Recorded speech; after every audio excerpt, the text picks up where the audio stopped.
صدري قرآن، املأ قلبي قرآن، واسق حياتي قرآن. رحمن رحمن ساعدني يا رحمن، اشرح صدري قرآن، املأ قلبي. السلام عليكم ورحمة الله وبركاته.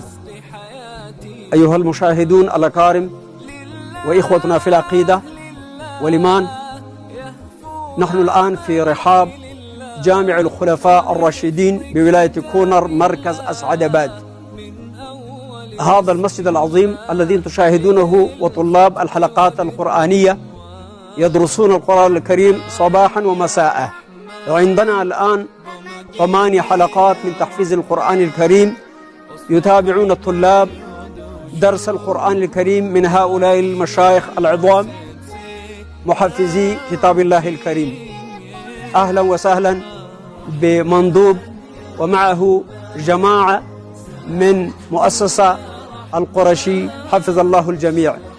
بهذه المناسبة ومناسبة توزيع المصاحف على هؤلاء الطلاب المعوزين المستحقين، نشكر الله عز وجل أولا قبل كل شيء، وبعد ذلك نشكر الإخوة القائمين على هذه المؤسسة الكريمة، وعلى رأسها فضيلة الدكتور محمد صديق، والأخ الشيخ طاهر بانا، والأخت الحاج حليمة بيبي، حفظ الله الجميع. فهؤلاء الإخوة أتوا لنا بمصاحف التي طبعوها على حسابهم وعلى حساب المؤسسة، وتم توزيعها على هؤلاء الطلاب بمحضر من العلماء والمشايخ الذين يدرسون في المركز. مركزنا هذه مركز تحفيظ القرآن الكريم تابع لمركز العلوم الإسلامية، مدرسة أهلية ثانوية عالية.